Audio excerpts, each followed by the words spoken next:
Yo, what is up, guys? So we're going to be taking a look at a few different game station rental decks. So this is something that I think is really cool. It says that at participating stores, Konami has generally provided all of their lists. And there's 69 different decks. Now, we're not going to go into every single deck here as far as like what the build is, but that's really cool. And it says that they're available in various participating stores. I want to say this is OCG only. However, in the TCG for what we call Yu-Gi-Oh! Day, I know that before, when my locals still like had Yu-Gi-Oh!, there were different places that had like, basically they were starter/structure decks. But I think this is a really cool idea. But let me know, guys, how you feel about this. But I also wanted to like briefly check out some of the deck lists because a lot of people are bashing Konami for the deck lists, and it did say over here they aren't meant to be metagame level builds, but they're intended builds to be useful for teaching players how to play and get a feel for all of their options. So this is good for two things. One, if you're at your locals or at a Yu-Gi-Oh! Like area, or I guess a participating Konami store, you could try out some of the decks that you might be thinking, yeah, I'm kind of bored of my deck. I got a couple hours, I'm sitting here at locals. I want to do something. I want to play something, and it would be kind of fun just to run two like really low tier decks, and we'll talk about that. But apparently some of these decks are really bad.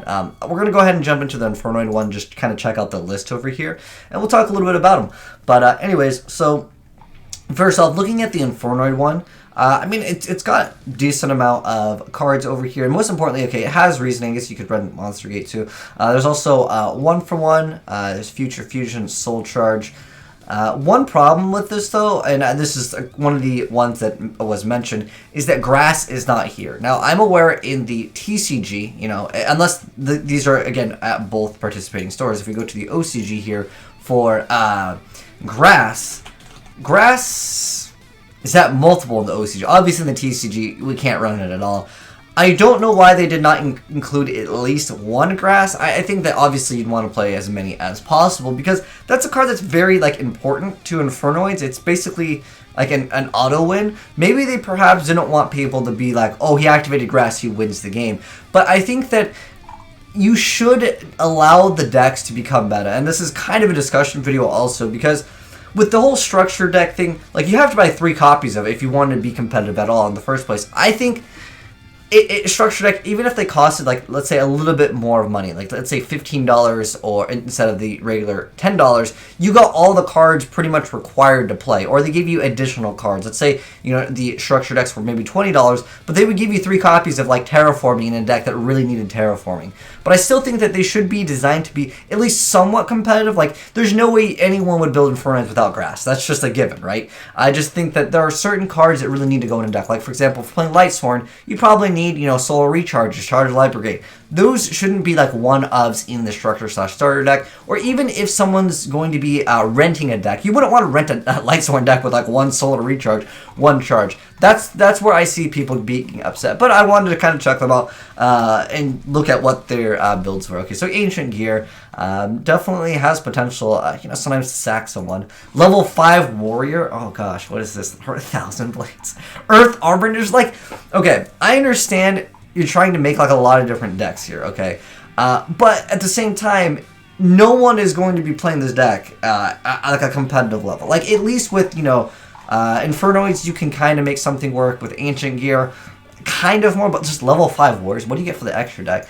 You get, oh my gosh, you get Isolde? That's pretty cool. Now, also, what I'm thinking with these, unless these are very specific cards, it's like, say, printed on the card, like, cannot be used in regular duel. This is for tournament, like rental only, or store rental only. This could drive the price of certain cards down, which, is something that could be kind of nice, because obviously there are going to be some stores that are like, hey, we'll just sell the rental decks, because especially if they're going to be free. Anyways, obviously this would go against policy, but I know that there are definitely stores that have sold like the OTS packs and stuff like that. But nonetheless, it's still pretty cool that we're getting this, alright? I mean, I know I'm kind of talking a little bit of, smack on, like, the builds here, because, like, no one's going to be wanting to, like, realistically play this and then be able to really learn Yu-Gi-Oh! In a sense where, like, they're going to feel like they have a chance to play against other decks. Okay, Time Mode. Okay, this is good, because this deck can still definitely win. And on top of that, the deck is relatively straightforward. This is a really good example. I think this is actually pretty good. Like, the build is definitely decent here. They even got the 1-for-1 Waboku. Wow.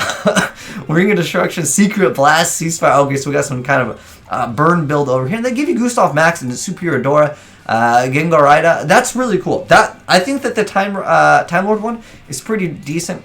Rockets, I mean, they get a lot of support. I really can't comment too much about Rockets. I haven't really played the deck myself, but I don't think it's a very like good deck. It's kind of like a noob, like I want to say like an anime bait deck. We're like, oh, that's really cool. So we got a Kato deck over here. We got the Galaxies. These aren't too bad actually. Some of the newer Galaxy support. Look at the extra deck that they provide for you. That's legit. I like that. That's really cool. I believe it was at number 90. Get the Photon where it's like protects some stuff. That's pretty awesome. Okay, that one.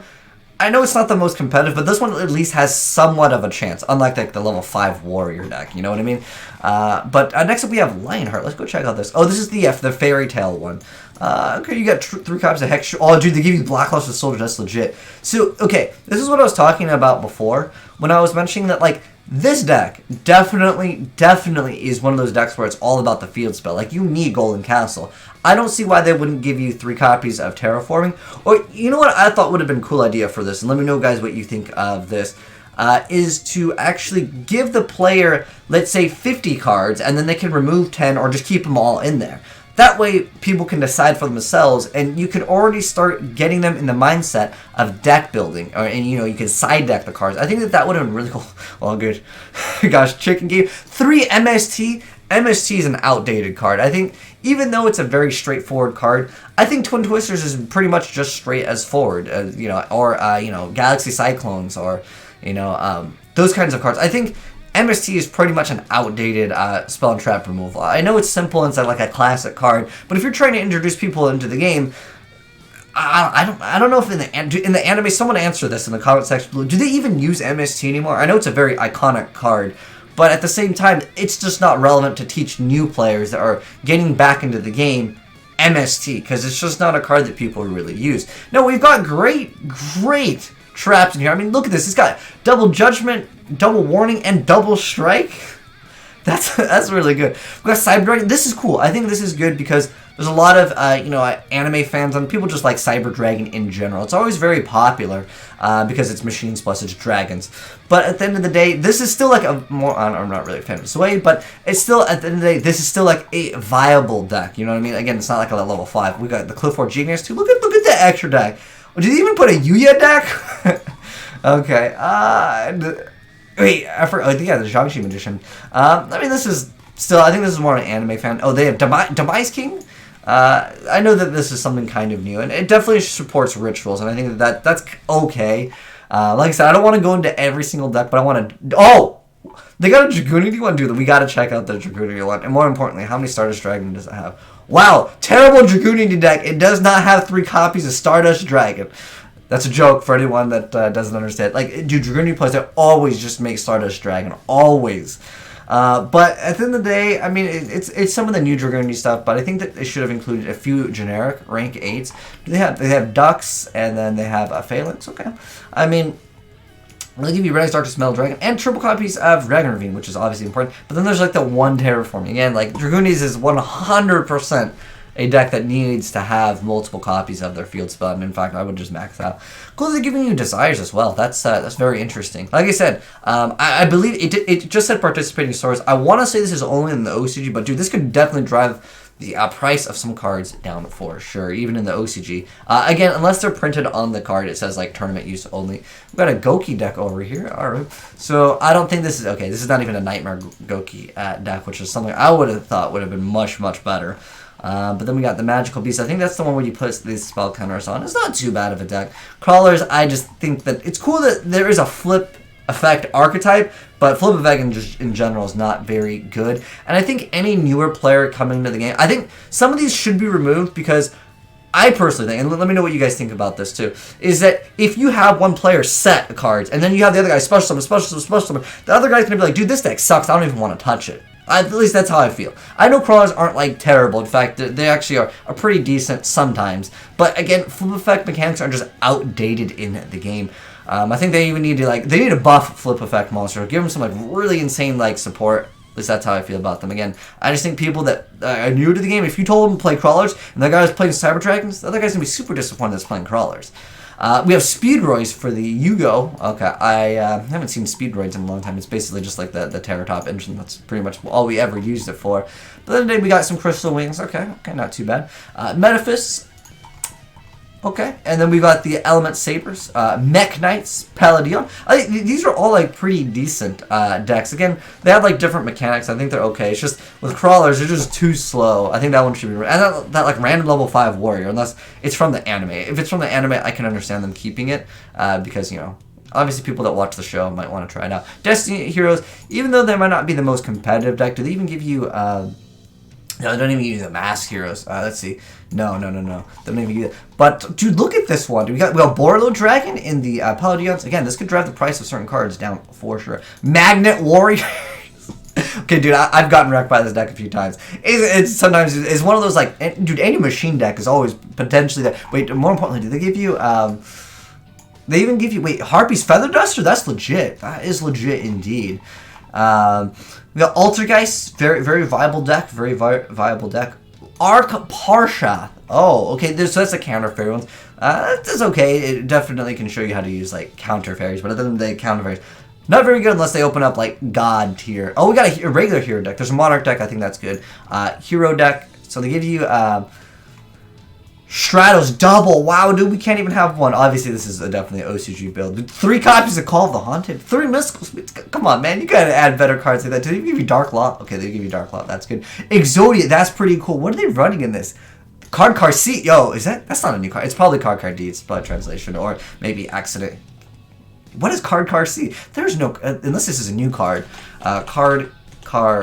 Yeah, there's no card. I guess that's just an error or translation. But Battle Fatal, 1-hit piece, triple duality, triple upstart, triple terragame, 3 copies of Where Art Thou, Hope for Escape. Okay, that's pretty interesting. Jar of Greed.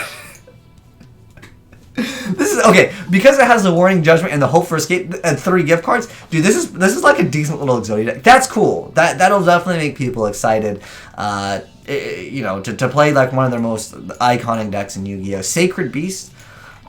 That's cool. This has been something that has been popular, but I think this is another one of those where like the kid is gonna get destroyed playing this deck. But what is, like I said before, it's kind of cool if you're playing at your locals or at like a Yu-Gi-Oh! Event or something, and you just want to have some fun. And you're like, yo, dude, we got some extra time before the next round starts. You pick up, you know, Sacred Beast. I'll pick up that level 5 rank deck. Let's see which one's better, or let's just have some fun. That's cool. Okay, so we even have Spirals. Wow, dude, let's check out this. We got Triple Super Agent.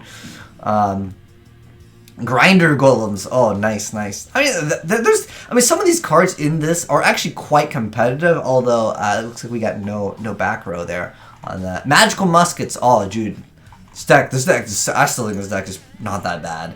But again, it's just outclassed. A relinquished deck. That's cool. Pegasus. I think that is definitely there as well. We got Trickstar, Fur Hires, which is the Skyfame Brigades is what they were normally called. And Red Eyes, I think that's great. Let's check out the Red Eye build a little bit. Well, Triple Baby Drag.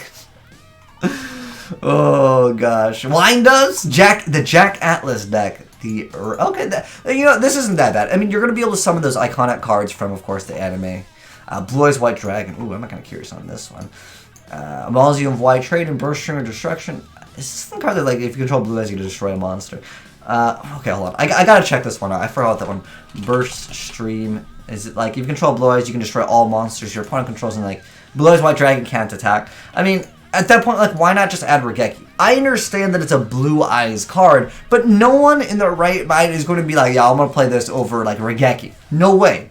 Actually, in the OCG, I think it's banned, but I'm pretty sure Dark Hole is legal. I just don't think that, again, some of these cards are worth baiting newer players in. Like, start them off playing some good cards, you know. But Double Compulse, this card I haven't seen. I think it finally got unloaded in TCG. Oh, dude, Cubics, that's what I'm talking about. Oh, look, looks like we got weather. Dude, the Cubics, man, that is what I'm talking about. They got the Yusei Fudo. Important question, does that have shooting Quasar? It does. See, I think this is cool, all right? Quibble Hedgehog. Okay, Dan, Mathematician, Unknown Singer, Blackwing Steam the Cloak. Does it at least have, like, Librarian? Are you serious? Okay. At first, I didn't see it. Alright, I'm gonna say, dude, are you really building a Yusei photo deck without Librarian? It's got like, this isn't too bad. I mean, some of the stuff, you know, there obviously are better choices, but I mean, at the end of the day, if you can make this, if you can make Quasar, that'll make people excited, and it has glass fibers, needle fiber. That's really cool. All right, that would definitely shoot the price of that card down. When are we getting it in the TCG? Twilight Sworn. That's cool. Is it all of the new? Gosh, 3 Punishment Dragon? Yo, I think that's definitely a mistake. It's a regular Light Sworn too. Dude, it's got Minerva, it's got double of them. That's pretty cool. We got Fluffles, we got the Yugi deck. Oh gosh. Dark Magician, 2 Chocolate Magician Girl, Prisma. Oh, dude, wait, I'm disappointed that this Yugi deck doesn't have Exodia randomly thrown in it. But obviously it's like a more updated. Oh wait, what the heck? The Winged Dragon of Ra deck? 2 copies? Dude, why not 3 Sphere Mode, man? That's pretty funny. Oh, it's a Star Seraph build. Okay. That's interesting. I didn't know that they actually made a deck out of that. Starter plus a structure deck all into one. Flip Buffalo, Lady Debugger. There's a lot of cards. Oh, is this like a Cyber deck? I don't know, man. Vampires. They're using some of the new. Oh yeah, some of the Mizuki. Okay, that's cool. They're throwing in some of those like really good generic like zombie support. Subterra, Skull Servant, dude, that's actually pretty cool. Dude, there's so many decks here. I'm gonna at least go over like what's in here. We got Black Wings, Metamorphs, Insect Queen. Oh, I remember that this came out, but it's really not that viable at all. Is this using like any level? The level, you know what I think, guys, needs also some new support is the level up like archetype, just in general. Oh, Dinosaur, that's cool. Secret 6 Samurais, that's really cool. Dark Lords, Toons, Phantom Knights, Predaplant, White Aura Well, the DDD. Cosmos, Crystal Beast. Oh, dude, we gotta check out that Crystal Beast build, dude. They even have thrown that Rainbow Dragon. Looks like we had double of everything except for Triple Pegasus, which is good. If they put double Pegasus, I would have been disappointed. But Advanced Dark. I don't think Crystal Beast are really fixable without some new support. That's a really like fan favorite archetype for sure. And I feel like it's kind of a noob bait deck because they have some cool artwork. I'll definitely agree with that. But I just have seen a lot less like younger people. This is at least through my experience in Yu-Gi-Oh! There's a lot less like noob decks, and what I mean by noob decks is things like Crystal Beast in general. I used to see that deck like once out of every like, you know, few hundred duels I see that. I haven't seen it in like months. I don't think I've seen it like hardly at all in 2018. You know, just other people playing it. Then we got the Nightmares. Ooh, the Nightmares. We got Ibly. Mermaid Goblin over here. Firewall Dragon, the extract, Needle Fiber. Okay, this is looking pretty legit, which is, you know, I mean, it'd be cool if they mixed in some of the decks. But I think overall, this is actually really cool. So this is it. We've gotten to the bottom of all 69. That's a lot of decks. I mean, that's really cool. They've got a lot of variety in here. But I think that the idea of renting a deck is cool. I'm pretty sure it's free, and I want to say that they're probably going to be cards that stick around inside that locals or that Yu-Gi-Oh! Or it's a Konami, what does it say? Konami participating stores, or various participating stores. It doesn't have to be Konami stores. But I think that's a cool idea. And like I said, I'm pretty sure this is OCG only. But let me know, guys, if you guys think this would be good for the TCG. One problem that I feel like exists in the TCG is I want to say there's prone to people just taking these cards, right? Like, you know, if there's just a Needle Fiber that you can just go up and be like, hey, can I rent that deck? Oh, mine now. Or maybe you have to like give them like, you know, your driver's license or something to rent the deck. But the problem that I have with this is that, like, you know, participating stores, you have to sit there and make sure all the cards are there. What if they get bent? I don't know. There's a lot of problems that could exist. But at the end of the day, I still think overall, even if, you know, there's people taking the cards, even if there's, you know, stores selling these, you know, cards, they're just taking out all the cards and selling them individually. I still think overall it's a really good idea for other newer returning players to perhaps join in and play Yu-Gi-Oh! And not only that, but for, you know, returning people that go to these locals, they can play something completely different. They might like it, they might not like it, but that still allows them to test out the deck so they can maybe make that choice if they want to invest into that or not. But anyways, I think overall it's a cool idea. Let me know, guys, what you think of the card game station rental decks, where you can just straight up rent some decent decks. I mean, you guys saw they had multiple like real high, in demand cards. But anyways, let me know your thoughts down below in the comment section below of this. But anyways, thanks for watching, guys. Hopefully you enjoyed the video. If you did, drop a like on it, and if you're new to the channel, hit that subscribe button to see more Yu-Gi-Oh! Discussion videos like this. And I'm signing out.